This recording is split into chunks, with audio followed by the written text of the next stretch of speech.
आइए हम लोग class 10 science important MCQ questions देखते हैं। चैप्टर 9 का आनुवांशिकता एवं जैव विकास। विकासीय दृष्टिकोण से हमारी किससे अधिक समानता है? चीन के विद्यार्थियों से, चिंपैंजी से, मकड़ी के से या जीवाणु से? तो इसमें है इस चैप्टर में चिंपैंजी से भी आंसर। पुस्तक द ओरिजिन ऑफ स्पीसीज किसके द्वारा लिखी गई है? Charles Darwin. प्रत्येक जनन कोशिका में कितने क्रोमोसोम होते हैं? कितने होते हैं? इसका आंसर होगा बी 23 जोड़े। मानव में क्रोमोसोम गुणसूत्र की संख्या होती है? आंसर सी होगा 46। जनन कोशिका में गुणसूत्र कितना होती है? 1 होती है। जब नर युग्मक 23 गुणसूत्रों के साथ 23 गुणसूत्रों वाले मादा युग्मक के साथ संलयन करता है तो उत्पन्न युग्मक में गुणसूत्रों की संख्या क्या होगी? 46 होगी। ये आंसर होगा। मानव में लिंग गुणसूत्र होती है सी, ए और बी दोनों, XY XX। अगर किसी व्यक्ति का लिंग, इसका आंसर होगा ए बी। संतान का लिंग निर्धारण किस पर निर्भर करता है? बी पे, पिता से प्राप्त गुणसूत्र पर। अगर संतान को पिता से X गुणसूत्र मिलते हैं तो उसके अनुगत क्या होगा? ए स्त्री होगा। स्त्रियों में गुणसूत्र होते हैं बी, इसका आंसर होगा XX। स्त्री में XX होती है और पुरुष में XY होती है। यहाँ पूछा है स्त्रियों में गुणसूत्र XX, बी आंसर होगा। आनुवांशिकता का सिद्धांत किसने प्रतिपादन किया है? इसका आंसर होगा मेंडल ने। ए, परिस्थितियों के कारण जीव अपने आप में जो परिवर्तन लाते हैं वह कहलाती है? ए होगा अनुकूलन। जो जीव अपने आप को परिस्थितियों के अनुसार परिवर्तित कर पाते हैं प्रकृति, वह यह घटना कहलाती है। डार्विन का सिद्धांत क्या कहलाता है? इसका आंसर ए होगा सरल जीवों से जटिल जीवों का निर्माण। वैसे जीव जो आपस में प्रजनन कर अपने जैसी संतान उत्पन्न करती है क्या कहलाते हैं? बी आंसर होगा एक प्रजाति। आपस में प्रजनन करने वाले जाति के समूह को कहते हैं? इसका आंसर होगा बी आबादी। ऐसे अंग जिनकी संरचना और उत्पत्ति समान है लेकिन कार्य के संपादन में भिन्नता होती है वे क्या कहलाते हैं? ये समजात अंग। मनुष्य और गाय के अंगपाद आपस में क्या होते हैं? समजात अंग होते हैं। पक्षी और तितली के पंखे कैसे अंग हैं? इसका आंसर बी होगा असमजात अंग होगी। नेक्स्ट क्वेश्चन देखते हैं। पत्थरों पर प्राचीन जीवों के अवशेष चिन्हों को क्या कहते हैं? इसका आंसर सी होगा जीवाश्म। जीवाश्म की आयु ज्ञात करने का तरीका क्या है? इसका आंसर डी होगा इनमें से कोई नहीं। रेडियोकार्बन का निर्धारण, समस्थानिकता अनुपात, सापेक्ष, इसमें से कोई नहीं होगा। जीवों की उत्पत्ति से पहले पृथ्वी पर क्या नहीं था? इसका आंसर होगा डी इनमें से कोई नहीं। CO2 नहीं था, O2 नहीं थी, NO2 नहीं।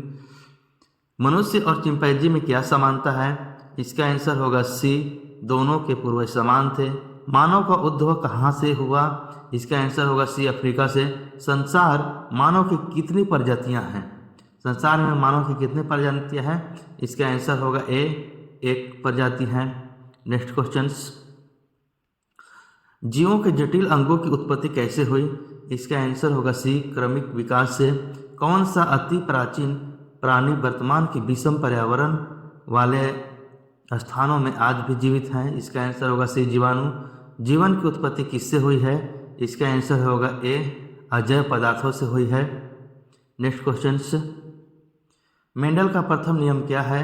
पृथक्करण का नियम है। ए आंसर होगा। प्राकृतिकरण द्वारा जैव विकास का सिद्धांत किसने दिया था? इसका आंसर होगा सी, डार्विन ने दिया था। किस प्रजाति में अत्यधिक विविधता देखी जाती है? इसका आंसर हो जाएगा डी ऑप्शन सही है, मनुष्य। मनुष्य प्रजाति में अत्यधिक विविधता देखी जाती है। जीवों में वंशागत गुणों का निर्धारण है। वंशानुगत जॉन। आनुवांशिकता का पिता कौन कहा जाता है? ए, ग्रेगर जॉन मेंडल को। पीढ़ी दर पीढ़ी जनकों से उनके संतानों में संचारित होने वाले गुण क्या कहलाते हैं? ये हो जाएगा आनुवांशिकता कहलाते हैं, आनुवांशिक कहलाते हैं। नेक्स्ट क्वेश्चन देखते हैं। निम्न में से कौन सा गुण जैव विकास में मुख्य भूमिका निभाता है? इसका आंसर होगा ए, आनुवांशिकता गुण। मेंडल ने अपने आनुवंशिकी प्रयोग में किस पौधे का उपयोग किया है? इसका आंसर होगा सी, साधारण मटर का।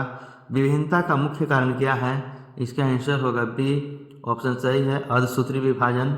विभिन्नता का मुख्य कारण अर्धसूत्री विभाजन है। जननिक विभिन्नता का मुख्य क्या है, मुख्य कारण क्या है? इसका आंसर होगा बी, अनुवांशिक अनुप्रयोग। ग्रेगर जॉन मंडल कब पादरी बने थे? इसका आंसर होगा डी, 1847 ईस्वी में। मंडल ने मटर के कितने गुणों का अध्ययन किया था? इसका आंसर होगा डी, ऑप्शन सही है, 7 गुणों का अध्ययन किया था। मंडल ने मटर के 7 गुणों का अध्ययन किया था। कौन सा रक्त समूह सबसे रक्त ले सकता है? इसका आंसर होगा सी, ए बी जो है वो सभी समूह से रक्त ले सकता है। निम्न में से कौन सा रक्त समूह सबको रक्त दे सकता है? इसका आंसर होगा डी, ओ। एक संकर संकरण का प्ररूपी अनुपात है। इसका आंसर ऑप्शन बी होगा 1:2:1, 1:2:1। मनुष्य के 22 जोड़े क्रोमोसोम को क्या कहा जाता है? इसका आंसर होगा ए, ऑटोसोम कहा जाता है, ऑटोसोम कहा जाता है। सर्वप्रथम 2 की उत्पत्ति किस जीव के कारण हुई? इसका आंसर होगा बी, नीला हरा शैवाल। चूहे की पूंछ पर 21 पीढ़ियों तक किस वैज्ञानिक ने काम किया था? इसका आंसर होगा ए, लैमार्क ने किया था। निम्नलिखित में से कौन स्त्रियों में पाया जाने वाला लिंग क्रोमोसोम का जोड़ा है? XX है। आंसर होगा मनुष्य में क्रोमोसोम किस 23वें जोड़े को कहते हैं? इसका आंसर होगा बी, लिंग क्रोमोसोम। लिंग निर्धारण के लिए कौन सा क्रोमोसोम उत्तरदायी है? इसका आंसर होगा बी, लिंग क्रोमोसोम। नेक्स्ट क्वेश्चन देखते हैं। निम्न में से कौन प्रभावी गुण है? इसका आंसर होगा लंबा, ए। नर्मदा घाटी में कौन सा जीवाश्म पाया जाता है? इसका आंसर डी होगा, डायनासोर का पाल। मिलर और यूरो के निम्न में से कौन सा अणु बना था? इसका आंसर होगा डी, इनमें से सभी, मतलब कि अमीनो अम्ल, शर्करा और RNA। अमीनो अम्ल, शर्करा, RNA, इनमें से सभी। जीव अपने जनक से कैसे भिन्न हो जाते हैं? इसका आंसर होगा सी, ए और बी दोनों से। अनुवांशिकता परिवर्तन से, जलवायु और वातावरण के प्रभाव से। जीव के वह अनुवांशिक लक्षण जो स्पष्ट रूप से दिखाई देते हैं कहलाते हैं। बी होगा फेनोटाइप। किस जीव की जीनी संरचना कहलाती है? बी, जीनोटाइप जीनी संरचना कहलाती है। Next question. आँखों एवं बालों के रंग में किस प्रकार की भिन्नता होती है? ये होगा अनुवांशिकता भिन्नता। जलवायु एवं वातावरण के प्रभाव से उत्पन्न विभिन्नता क्या कहलाती है? इसका आंसर होगा सी, कायिक विभिन्नता। मेंडल के प्रयोग में प्रथम संतति F1 वाले पौधे ऐसे थे। इसका आंसर होगा ए, लंबे थे। मेंडल के प्रयोग से प्रथम संतति F1 वाले पौधे लंबे थे। Next question. मेंडल के प्रयोग में टी का क्या दर्शाता है? इसका आंसर होगा डी, बी और सी दोनों, बौनापन और अप्रभावी लक्षण। मेंडल के प्रयोग में टी क्या दर्शाता है? इसका आंसर होगा डी, ए, बी दोनों, प्रभावी लक्षण और लंबाई। मेंडल के प्रयोग में टीटी क्या दर्शाती है? इसमें इसका आंसर होगा बी, संकर नस्ल वाले बौने पौधे। संतान का रुधिर वर्ग किस पर निर्भर होता है? सी आंसर होगा माता पिता के रुधिर वर्ग पर। रुधिर वर्ग ओ का जीन होता है। बी होगा इसका आंसर, अप्रभावी। एक प्रजाति विशेष में वंशागत विभिन्नता क्या उत्पन्न कर सकती है? सी होगा उप प्रजाति। उप प्रजाति जो है उसका वंशागत विभिन्नता को उत्पन्न करती है।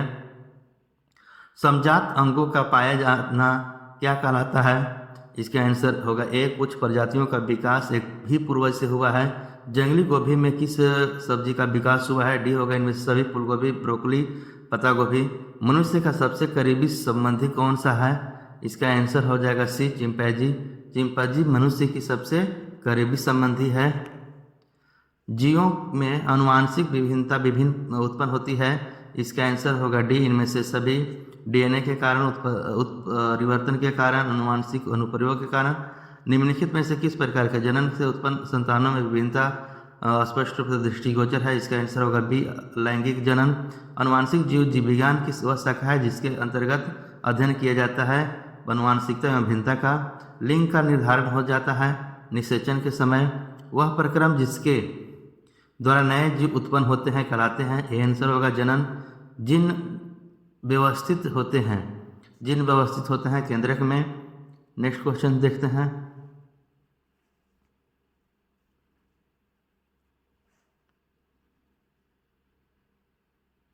जीवाश्म विज्ञान है। जीवाश्म विज्ञान है जीवाश्मों का अध्ययन का। लाल रंग के अंगों की संख्या क्यों घटने लगती है? इसका आंसर होगा बी, पहचान के कारण आयु से हिस्टोन प्रोटीन पाया जाता है। हिस्टोन प्रोटीन पाया जाता है, इसका ऑप्शन बी होगा सही जिनमें। नेक्स्ट क्वेश्चन, प्रारंभ में सरल प्राणियों का विकास वर्तमान के जटिल प्राणियों में किन क्रिया द्वारा हुआ है? सी होगा जैव विकास द्वारा। असमजात अंग का निम्न में से कौन सा उदाहरण है? ये होगा पक्षी एवं मधुमक्खियों के पंख द्वारा। आनुवांशिक विभिन्नता का मुख्य कारण क्या है?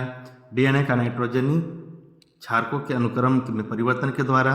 हमारे चैनल को लाइक, शेयर एंड सब्सक्राइब करें। ऐसे ही क्वेश्चन और करेंट अफेयर्स आपको हमेशा मिलते रहेंगे और आप सदा अपने रिजल्ट को बेहतर करते जाएं। धन्यवाद।